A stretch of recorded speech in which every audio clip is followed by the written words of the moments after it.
Alguma vez você já teve a sensação de ser apresentado a alguém que parecia conhecer há muito tempo? Já teve a impressão de passar pela primeira vez por algum lugar que lhe parecia familiar? Já sonhou ou teve um pressentimento com alguma situação que veio a ocorrer? Pois você não é uma exceção. Milhares de pessoas no mundo inteiro, em todos os tempos, já passaram por experiência semelhante. Desde pessoas comuns até importantes personagens da história da humanidade. E, em função disso, fatos expressivos se produziram, repercutindo na política, na música, na literatura, na ciência. Neste programa, procuraremos apresentar para suas reflexões a explicação do Espiritismo para essas inesperadas ocorrências. Antes, porém, vamos conhecer interessantes e pouco divulgados dados envolvendo marcantes personalidades.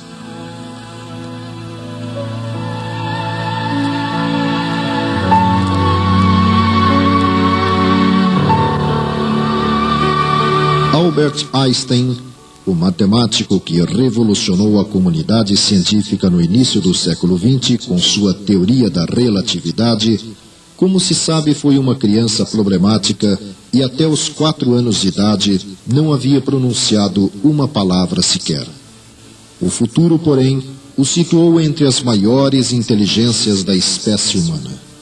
Einstein, segundo o escritor russo Dmitry Marianov, biógrafo e, por sinal, marido de uma enteada sua, conta o seguinte: ao ser levado ao grande sábio a notícia de que a Sociedade Real de Londres, em 6 de novembro de 1919, proclamara, à vista das provas, a exatidão de suas teorias, Einstein não se mostrou emocionado, limitando-se a dizer: eu não tenho necessidade de provas. E como chegaste a esta teoria? Perguntou-lhe um de seus amigos. Através de uma visão, retrucou Einstein, e contou que certa noite, desesperado em face dos mistérios insondáveis com que se defrontava, pretendia abandonar seus trabalhos quando a coisa se produziu. Com impressionante precisão, diante de seus olhos espirituais, delineou-se a imagem perfeita do universo com sua complexa estrutura no tempo e no espaço. Quando menos esperava, contemplou maravilhado a visão perfeita de um plano monstro do cosmos. A partir desse momento, disse ele, readquiria a paz, a convicção, a certeza de que andava em caminho certo. Imediatamente escrevi, explicando minuciosamente essa visão, e a seguir organizei mapas onde desenhei com a máxima exatidão todas as figuras astronômicas em suas diferentes movimentações, de maneira a que qualquer um pudesse tudo compreender. Carl Gustav Jung, psicólogo, psiquiatra, um dos criadores da psicanálise, nascido na Suíça, foi discípulo de Freud e com ele viveu uma interessante experiência. Em suas memórias, Jung conta que em 25 de março de 1909, estando em visita ao mestre e amigo, pediu ao eminente estudioso das questões do comportamento humano sua opinião sobre os fenômenos paranormais, obtendo dele, por causa de seus preconceitos materialistas, a rejeição às perguntas, considerando-as disparatadas. No transcorrer da acalorada polêmica, ocorreu um fato assim descrito por Jung. Enquanto Freud estava falando daquele jeito, tive uma curiosa sensação. Senti como se o meu diafragma fosse feito de ferro e estivesse ficando em brasa, uma abóbada incandescente. Neste momento, ouviu-se um estampido tão forte na estante de livros, que estava bem junto de nós, que ambos ficamos de pé, num salto, com medo de que aquela coisa fosse tombar sobre nós. Eu disse para Freud: pronto, isso é um exemplo do chamado fenômeno de exteriorização catalítica. Oh, espere aí, exclamou ele, isto é pura asneira. Não é não, repliquei. O senhor está enganado, professor. E para provar o meu ponto, eu agora predigo que em um momento haverá outro grande ruído igual. De fato, assim que acabei de dizer estas coisas, a mesma detonação estrondou na estante de livros.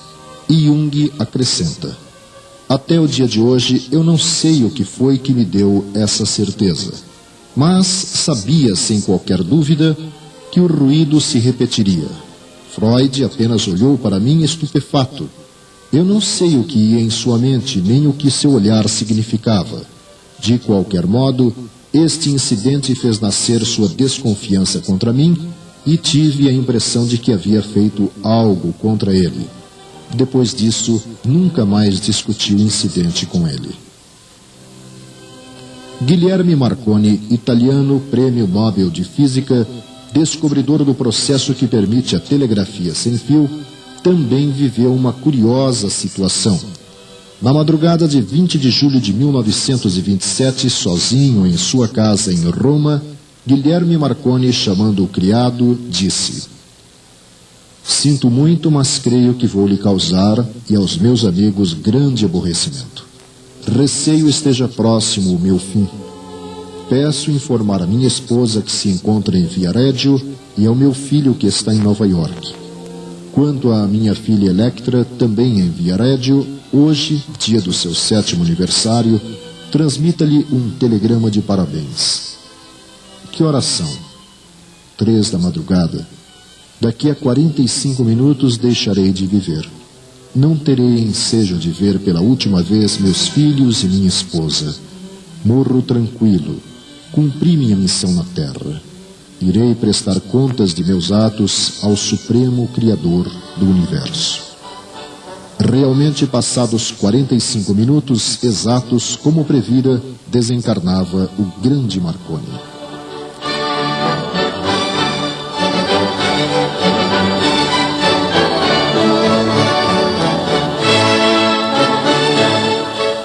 Handel, alemão naturalizado inglês, autor de célebres concertos e do insuperável oratório O Messias, manifestou sua inclinação para a música desde a primeira infância, embora contrariando a vontade de seu pai. Segundo seu biógrafo Stefan Zweig, antes de executar o oratório O Messias pela primeira vez, em um impulso inevitável, Handel declarou publicamente: este trabalho é obra de alguém fora de mim mesmo, e eu nunca poderei aceitar um único níquel para ele ou advindo dele, pois não me pertence. Quando vier a render, esse produto deverá sempre ser revertido em benefício dos enfermos, pois que eu estava doente e me curei. Era prisioneiro e me libertei. Aqueles que viviam em sua intimidade se entreolharam espantados. Tinham assistido estarrecidos ao trabalho da composição do oratório. Handel passara 21 dias escrevendo-o. Ninguém tinha permissão para se aproximar do compositor e no decorrer das 3 semanas que gastou compondo O Messias, nem uma única vez sequer abandonou a sala de música. Quando lhe traziam alimentos, ele meramente arrancava uns nacos de pão com a mão esquerda. Com a direita prosseguia escrevendo as notas imortais. Ocasionalmente erguia-se e andava de um lado para o outro. Então cantava uma linha melódica, batendo o compasso com as mãos. E quem o visse perceberia em seu olhar uma expressão longínqua e estranha. Se alguém se aventurava a falar-lhe, levantava-se bruscamente e resmungava uma resposta indistinta. Handel perdera totalmente a noção de tempo e não distinguia o dia da noite. Nunca antes experimentara tal arrebatamento. Era como se estivesse tomado de um poder criativo febril e fervoroso. E essa torrente parecia engolfá-lo mais e mais, à medida em que se aproximava das caracterizações altissonantes e amplas de um tom sagrado, ao final do oratório. Finalmente, ao fim de 21 dias, o trabalho estava terminado. Palavras frias e estáticas se tinham transformado em um cântico de divina exaltação e beleza. A pena caiu da mão de Handel e, como que mergulhado ainda em um transe hipnótico, ele se levantou lentamente, dolorosamente da sua escrivaninha e andou às tontas pela sala. Mudo embora, estava tomado de uma profunda exaltação. Às cegas, cambaleante, encontrou o caminho de seu quarto e deixou-se mergulhar em um pesado sono sem sonhos. Dormiu durante 17 horas. Sua criada e seu assistente mandaram chamar um médico, mas quando o clínico chegou, deparou com o compositor assentado à mesa, tendo à sua frente uma vasta quantidade de alimentos. Seus olhos irradiavam uma misteriosa alegria enquanto ele ia comendo com o apetite de vários homens. Terminada a abundante refeição, tomou da harpa e executou uma passagem de O Messias. Ao terminá-la, o doutor não conteve uma exclamação. Meu amigo, eu nunca ouvi nada como isto. Penso que tens o demônio dentro de ti. Uma sombra pareceu encobrir o rosto de Handel. Ele próprio, que ainda não podia compreender a sua inspiração, voltou-se para o homem e retrucou seriamente.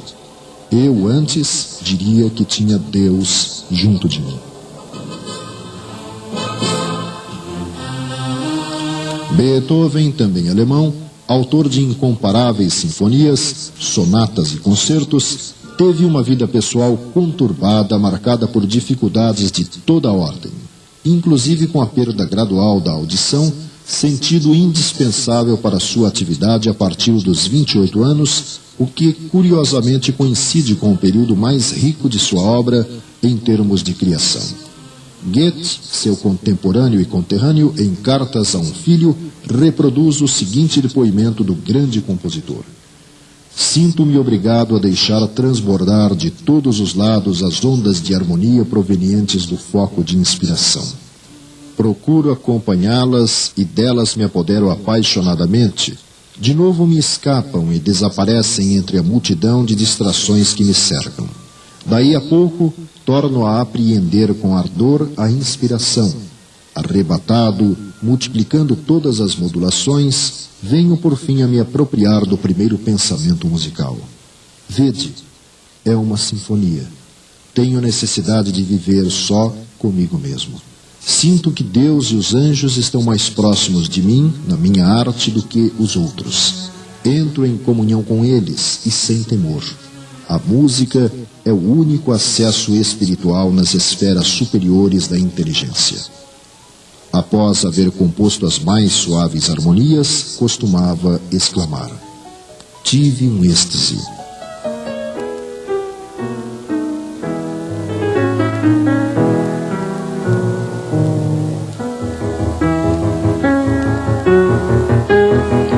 Abraham Lincoln, o grande líder americano, teve vários contatos com a atividade mediúnica, mesmo como presidente dos Estados Unidos.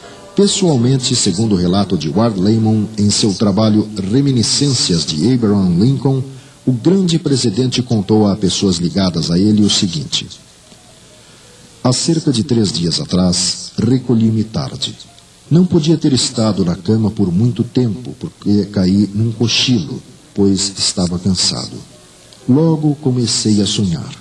Parecia haver ao meu redor uma quietude semelhante à morte. Então, de repente, ouvi soluços abafados, como se muitas e muitas pessoas estivessem chorando. Pensei que deixava minha cama e vagava lentamente no andar inferior. Lá o silêncio era quebrado pelos mesmos soluços lamentosos, mas os que pranteavam estavam invisíveis. Fui de sala em sala. Nenhuma pessoa viva estava à vista, mas os mesmos sons entristecedores de sofrimento seguiram-me enquanto eu ia passando. Cada um dos objetos me era familiar. Mas onde estariam todas as pessoas que estavam se lamentando como se seus corações fossem partir? Eu estava intrigado e alarmado. Qual seria a significação de tudo isso? Determinado a encontrar o motivo desse estado de coisas tão misterioso e chocante, continuei a vagar até que cheguei à sala leste, onde entrei. Ali, uma nauseante surpresa me aguardava. Diante de mim estava um catafalco, sobre o qual repousava um cadáver embrulhado em vestes mortuárias. Ao redor dele postavam-se soldados que estavam fazendo o papel de guardas, e ali havia uma multidão de pessoas, algumas olhando tristemente para o cadáver, cuja face estava coberta. Outras choravam lastimosamente. Quem está morto na Casa Branca? Perguntei ao soldado. O presidente, foi a resposta. Ele foi morto por um assassino. Partiu da multidão uma ruidosa explosão de dor que me acordou de meu sonho. Não dormi mais naquela noite, e embora isso tenha sido apenas um sonho, desde então tenho andado estranhamente incomodado com ele. Como se sabe, a 15 de maio de 1865, o sonho se tornou realidade. Rui Barbosa, o grande apóstolo do direito, em virtude do seu físico raquítico, não causou boa impressão como embaixador especial do Brasil na segunda Conferência Internacional de Paz, em Haia, no ano de 1907. Seus longos discursos, cheios de profunda erudição, não eram ouvidos com a devida atenção. Nessas oportunidades, ele indagava de seus colegas qual o idioma em que desejavam proferisse seus discursos. Quando da sessão em Haia, então presidida pelo Sr. Martin, que ouvira com mau humor o discurso pronunciado sobre marítimas, Martin declarou em tom de censura: "O memorial do nobre embaixador do Brasil constará dos processos verbais de nossas sessões. Devo, porém, observar-lhe que a política não é da alçada da conferência." A Assembleia aplaudiu. Inopinadamente, Rui se pôs de pé com visível emoção, pediu a palavra e, atendido, proferiu o marcante e histórico discurso que lhe valeu o título de Águia de Haia. O próprio Rui, explicando o porquê dessa sua inesperada iniciativa, cujo improviso foi feito em francês fluente e escorreito, disse: "As forças, a coragem, a resolução me vieram não sei de onde. Vi-me de pé com a palavra nos lábios."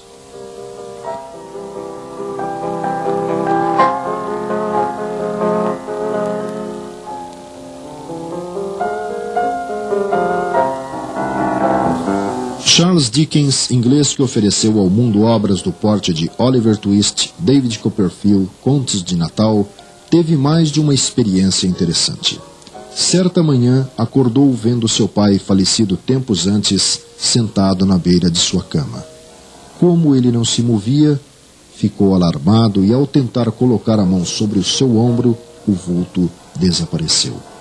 Outra ocasião, visitando Ferrara, na Itália, teve a nítida impressão de já ter estado naquela cidade, tendo inclusive a sensação de ter sido vítima de um assassinato naquele local numa vida anterior, segundo revelou em carta a seus familiares. Em outra vez, em seu escritório, sonhou estar diante de uma pessoa desconhecida usando um chale vermelho, a qual se identificou como sendo uma certa senhorita Napier. A estranha situação manteve-se viva em sua memória e no dia seguinte à noite entraram em sua sala particular seu irmão e duas mulheres, uma das quais usava o chale vermelho e foi-lhe apresentada como sendo a senhorita Napier. João Guimarães Rosa, médico e polêmico escritor mineiro, autor da importante obra Grande Sertão, Veredas, prefaciando o livro Dona Sinhá e o Filho Padre, de Gilberto Freire, revela aspectos interessantes sobre seu processo de criação. A trama de Noites do Sertão, por exemplo, assistiu em sonho 2 vezes repetido em 1948. A terceira margem do rio veio-lhe em inspiração pronta e brusca. Campo Geral foi caindo já pronto no papel quando brincava com a máquina de escrever, tendo como ponto de partida um menino morador à borda de uma mata e 2 outras caçadas de tamanduás. O romance A Fazedora de Velas desenvolvia-se em fins do século passado em antiga cidade mineira, tendo como cenário um sobrado e personagem uma pessoa enferma que discorria sobre sua doença grave. Tudo aparentemente curtido na ideia. Meses depois, Guimarães Rosa adoeceu e a doença imitava ponto por ponto a do narrador. Outro tempo após, visitou por acaso uma casa que, sem toque ou retoque, copiava em tudo o sobrado e o mobiliário imaginado para o romance. Concluindo seu prefácio depoimento, Guimarães Rosa afirma: "Tudo isto é verdade. Dobremos de silêncio."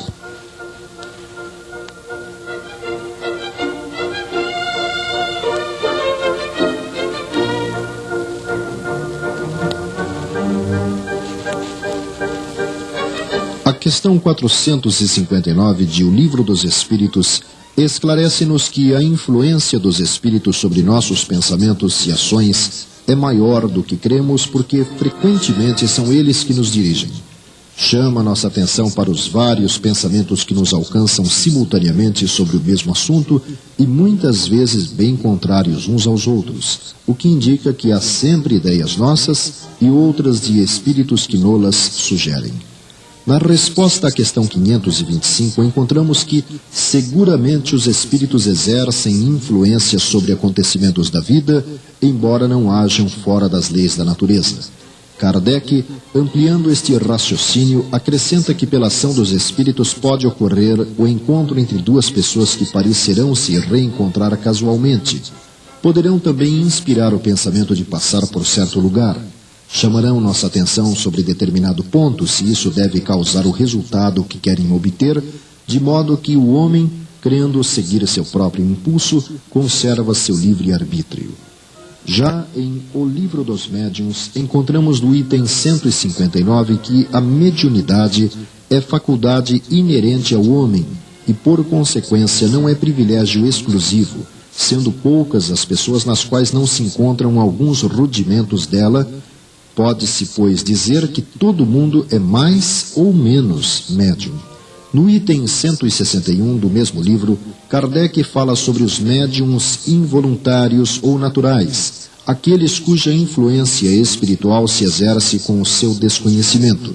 Não têm consciência nenhuma do seu poder e, frequentemente, o que se passa de anormal ao seu redor não lhes parece em nada extraordinário. Não faz parte deles mesmos. Dilatando o conceito, o espírito André Luiz, através de Francisco Cândido Xavier, nos explica na obra Nos Domínios da Mediunidade que mediunidade é sintonia e filtragem, e cada um vive entre as forças com as quais combina, transmitindo-as segundo as concepções que lhe caracterizam o modo de ser.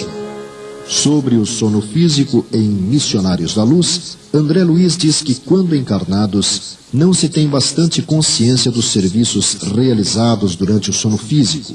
Contudo, esses trabalhos são inexprimíveis e imensos. Se todos os homens prezassem seriamente o valor da preparação espiritual diante de semelhante gênero de tarefa, certo efetuariam as conquistas mais brilhantes nos domínios psíquicos, ainda mesmo quando ligados aos envoltórios inferiores. Infelizmente, porém, a maioria se vale inconsciente do repouso noturno para sair à caça de emoções frívolas ou menos dignas. Relaxam-se as defesas próprias e certos impulsos longamente sopitados durante a vigília extravasam em todas as direções por falta de educação espiritual verdadeiramente sentida e vivida. E, em Ação e Reação, afirma que cada qual de nós vive e respira nos reflexos mentais de si mesmos, angariando as influências felizes ou infelizes que nos mantêm na situação que buscamos. Portanto, observando o que pensamos, teremos ideia de nossas companhias espirituais. Assim sendo, concluímos que, diante dos fatos e conceitos explicados pelo Espiritismo, as ocorrências que assinalam novas vidas, vez ou outras, são comuns por estarem integradas às leis da natureza. Estudemos o assunto, conhecendo as obras citadas ao longo desse roteiro, e certamente encontraremos outras respostas para as variadas questões existenciais.